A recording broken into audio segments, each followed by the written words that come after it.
Terraria is one of my favorite games. You kidding me? God. Oh my god.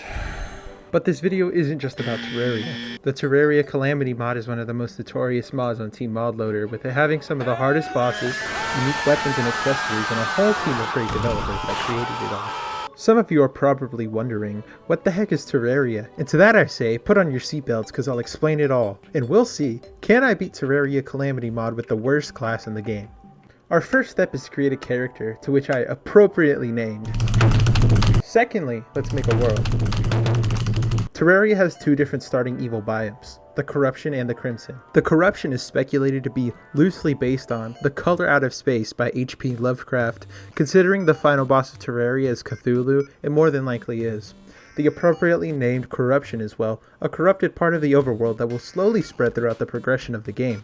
The landscape is a mix of dark and light purples and violets, filled with deadly creatures such as Eaters of Souls and Devourers. According to the lore, the Corruption is the byproduct of the sins and unearned pleasures of living things in the world. It's like if the Dragon Balls gave the world cancer instead of 6 frogs and Sin Shenron. The evil biome you choose doesn't extravagantly change the game, but it does adjust certain recipes and items that you can get later on. The second evil biome is simply known as the Crimson. The Crimson is meant to be the opposite of the Corruption, where the Corruption is seen as a barren and dying wasteland. The Crimson can be seen as alive and as if it was living on the earth with you. According to the lore, the Crimson actually is a living being that's connected to all the worlds in Terraria, meaning every Terraria world has the quote-unquote same Crimson. The Crimson is shown as a maroon landscape, crimson you could say, with large eyeballs covering the surface and blood gushing out of the grass with every step that you take. For this world, I chose the Corruption because, I don't know, I like the color purple. I think that's it. I'm also doing expert mode because it increases the difficulty such as enemy health and damage, but it also adds a lot more loot that's better than in normal mode. Finally, after the world finishes loading, we can begin. I know there's a lot of exposition in this video simply because it's the first part. When eventually part 2 and 3 come out, I'll skip all this explanation and get straight into the meat and potatoes of it all. For the final part of this already long intro, the classes. Vanilla Terraria has 4 separate classes, those being Melee, Ranged, Magic, and Summoner.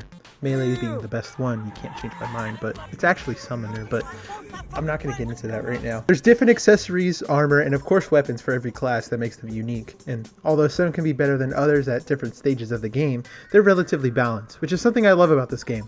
Except for this one. This piece of doo-doo is the Rogue class, a Calamity mod exclusive, widely considered to be the worst class in the game with its weak and annoying mechanic of stealth, which doesn't even work as how you think it would. I think they just thought it sounded cool.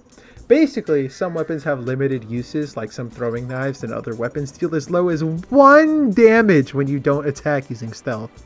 To attack with stealth, you wait for this little meter to fill up, and then and only then can you attack once. That's right, to deal maximum damage you have to shoot a projectile once every 5 or so seconds, meaning spamming weapons is weaker in some cases. There are some exceptions to where your DPS can be higher by spamming, but at the same time the effects for stealth attacks can be incredibly useful. Beating all the bosses, knowing what's coming up later in the game, is gonna be a nightmare, especially when I can only use these weapons, but let's get into it. First things first, start like any other Terraria game. Make a house and start mining. The ore I'm trying to work up towards is platinum, since it's the best ore before all the special ores like Demonite and the Calamity mod exclusive Aerialite. Something we're also looking for are life crystals. These add extra hearts to your health bar and are highly recommended since it's stupid hard to try and live off 100 HP the whole game. After an hour-ish of mining, I get Hermes boots, which increase your running speed, and shoe spikes, which allow me to grip into walls. I also have my first of many new weapons, the Iron Francisca. pronouncenames.com. Francisca? Yeah, I feel like I'm Italian. I decided to go back to the surface due to raining slimes, which is just another type of rain that increases spawn rates for slimes. After killing 50 slimes, we fight our first boss. Yes, alright, there he is.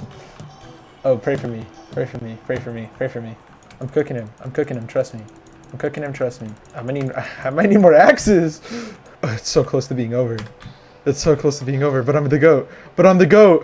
Oh my god. After defeating King Slime, he gives me a few items that are kind of useless, so I get to organizing my stuff in chests to get the junk out of my inventory. I build a second floor to my floating house, and then the next day, the merchant arrives.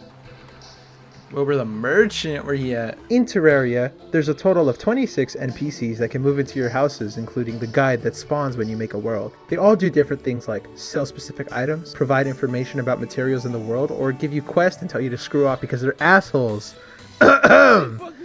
Angler. The Calamity mod adds another 4 NPCs, 2 of which will be in this video. I decided to do some more exploring just to discover the rest of the world and plan out my future, but after drowning in honey and getting jumped, I decided to go to sleep for the day. On day 2, I craft better armor and get another weapon, the Gleaming Dagger, and I continue exploring, setting on discovering the entirety of the overworld. I decide on making armor to actually be able to use the stealth mechanic, and in order to make said armor, I had to kill these little fur balls called Flinxes in the winter biome, and steal the wool off their backs. It took me nearly 30 minutes to find anything, and after nothing spawning, I found a chest that had more than enough of them.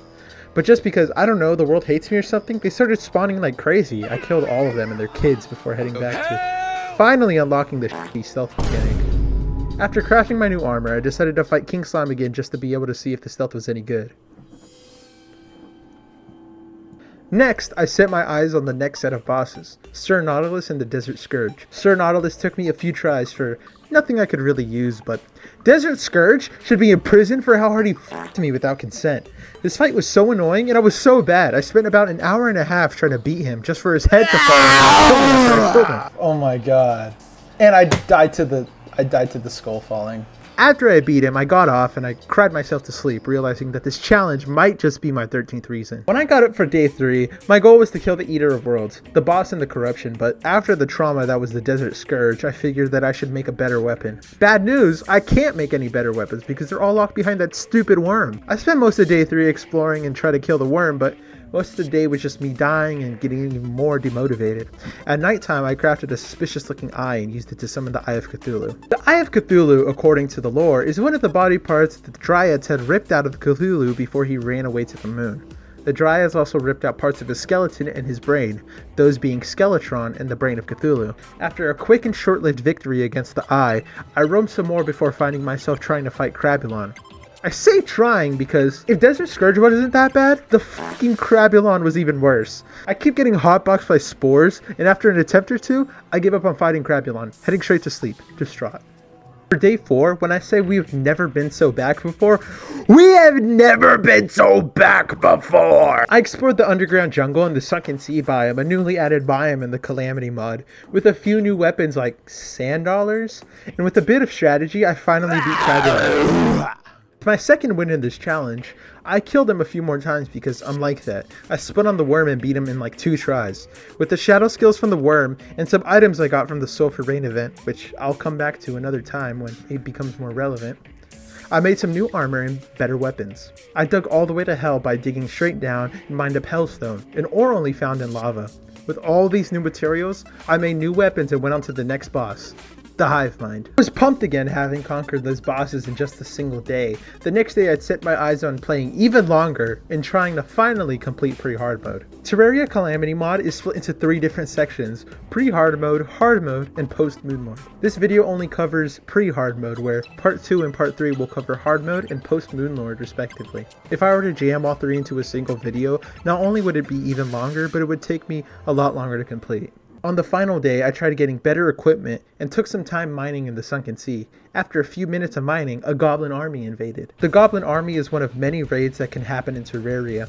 Some other raids include the Blood Moon, the Solar Eclipse, Pirate Invasion, and a few other ones that will become a little more relevant as we get through the game. All containing different enemies, different difficulties, and different loot.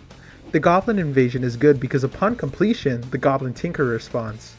He's another one of the 26 NPCs that is vital to progressing. He sells multiple items, most notably rocket boots in the Tinkerer's Workshop. Rocket boots allow us to fly when worn, but using the Tinkerer's Workshop, we can combine them with my Hermes boots to get Spectre boots, allowing both abilities to be used at the same time. I start exploring the sky using gravitation potions, which allow you to change the direction of fall by pushing W on the keyboard.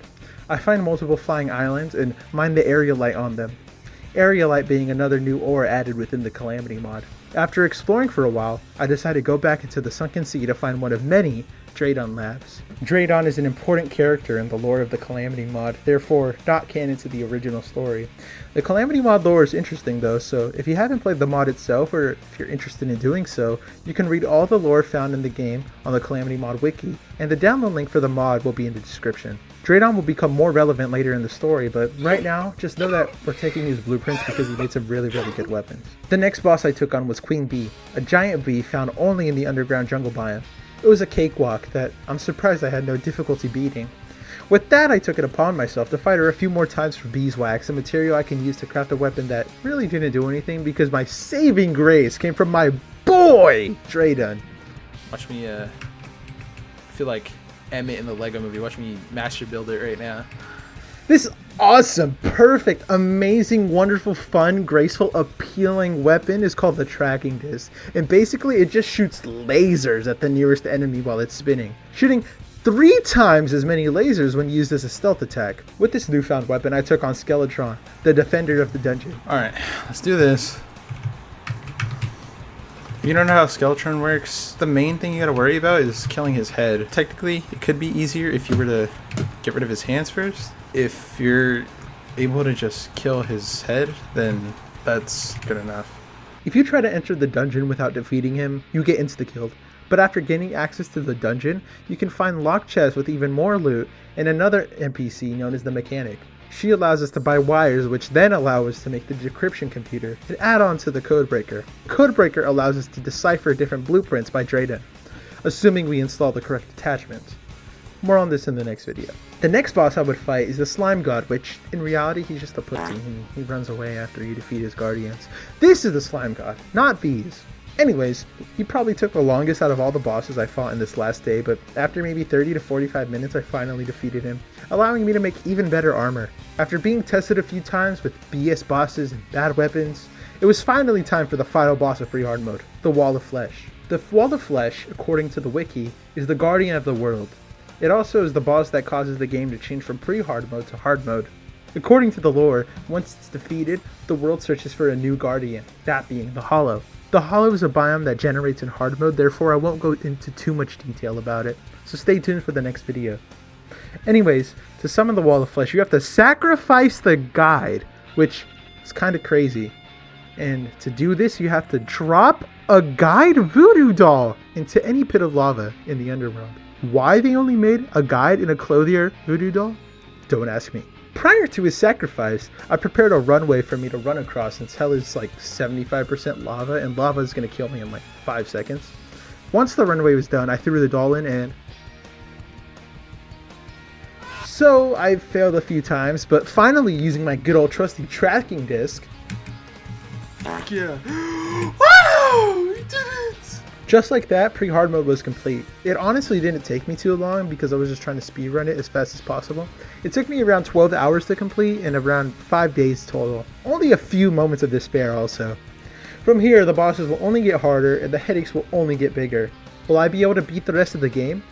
If you liked the video, leave a like, and if you want to see more in the future, especially part 2 and 3 of this, subscribe to my channel.